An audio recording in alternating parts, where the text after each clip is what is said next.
The teleological or fine-tuning argument is a powerful argument for the existence of God. We've already presented the argument in another video, but a brief summary of that argument says that when we look at the universe, we see that several fundamental constants need to have extremely precise values for the universe to exist as it is and support life.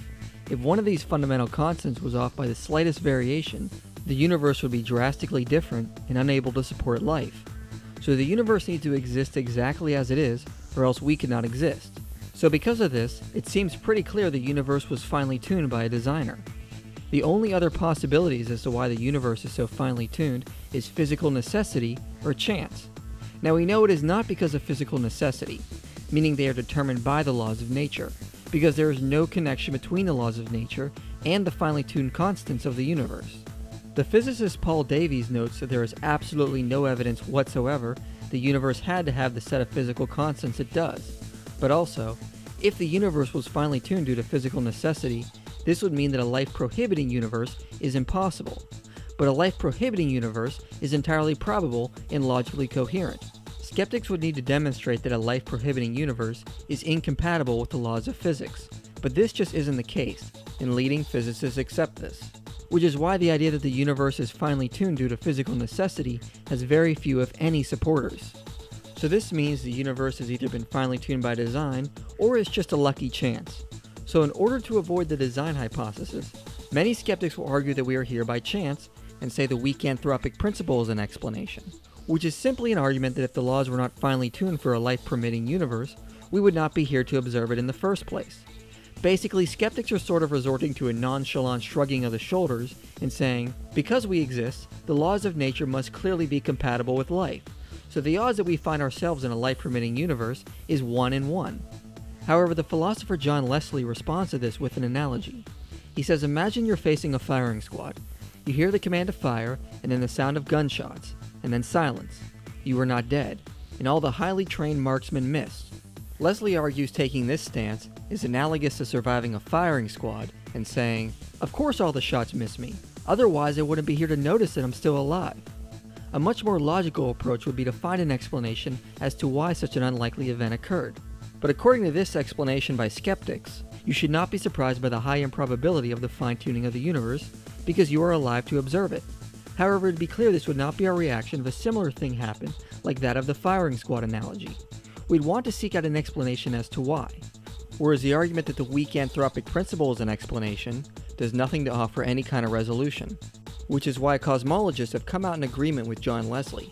Martin Rees says in his paper, one hard-headed response is that we couldn't exist if the laws had boring consequences. We manifestly are here, so there is nothing to be surprised about. I'm afraid this leaves me unsatisfied. I'm impressed by a well-known analogy given by the philosopher John Leslie.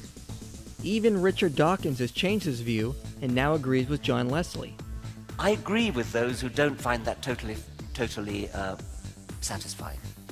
The philosopher John Leslie expresses his dissatisfaction with it by imagining a man facing a firing squad, and there are 10 men in the firing squad. They all aim their rifles at him. The rifles will go off and he finds himself still alive. And so he says to himself, well, obviously the rifles all missed because otherwise I wouldn't be here. But that leaves unexplained why the rifles all missed. You still feel you need an explanation. He goes on to argue the multiverse is the reason the universe is so finely tuned. But as we have already shown in our previous video, that idea is unreasonable and violates Occam's razor. So arguing the weak anthropic principle as an explanation is an overwhelmingly rejected response to the teleological argument. However, despite this, many skeptics still argue like this without even realizing it. A common objection layman skeptics use is to say that high improbabilities happen on a daily basis, so the fine-tuning of the universe should not be considered unlikely. They often use examples like, what are the odds you would pick any random sequence of cards out of a deck? For example, the odds you would pick out these 4 cards is 1 in over 7 million.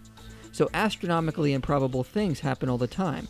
So this is pretty much like the traditional way to argue, in that it is a nonchalant shrugging of the shoulders and saying, well, high improbabilities happen all the time, therefore we should not be surprised by the high improbability of the finely tuned constants.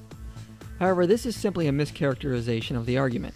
The fine-tuning argument doesn't simply argue high improbability, it argues high improbability with what results from it. When you take a random order of cards out of a deck, nothing happens. There is no special potentiality that makes a difference. There is no complexity, no order, no creation of atoms, no creation of massive stars or galaxies. There is nothing incredibly odd that needs explained.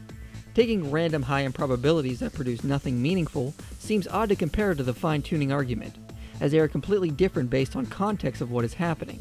On one hand, a massive universe containing billions of galaxies is formed, which is filled with integrative complexity and utter beauty, and on the other hand, cards get laid out that mean nothing and have no potentiality. But furthermore, these counter-arguments against the teleological argument still fail to explain why the universe is so finely tuned, and expect us to sit around in ignorance and not seek out the most rational inference as to why the universe is so finely tuned. This is like surviving an execution by firing squad and saying, well, you know, high improbabilities happen all the time, so the odds that I'm still alive really don't need explained.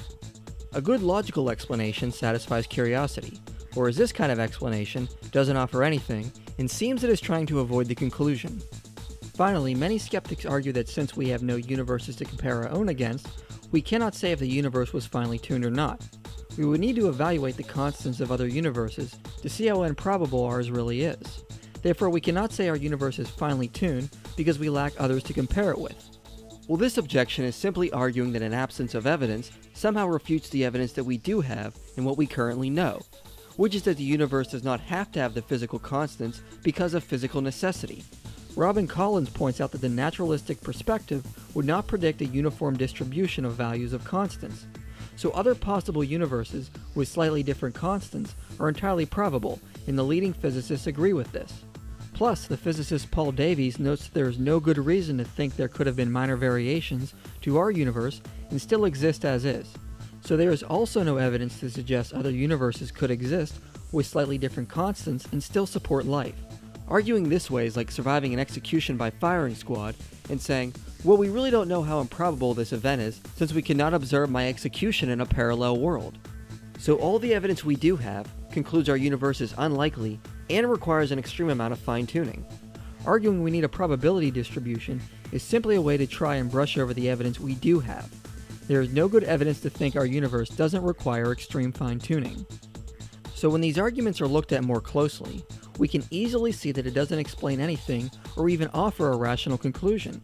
They merely try to get us to not find an answer for the high improbability of our universe existing and the extreme fine-tuning it required. Any rational person will find these arguments pointless and will actually seek out the most rational inference as to why the universe is so finely tuned. Hiding behind the weak anthropic principle is merely an attempt to hide from the most obvious conclusion.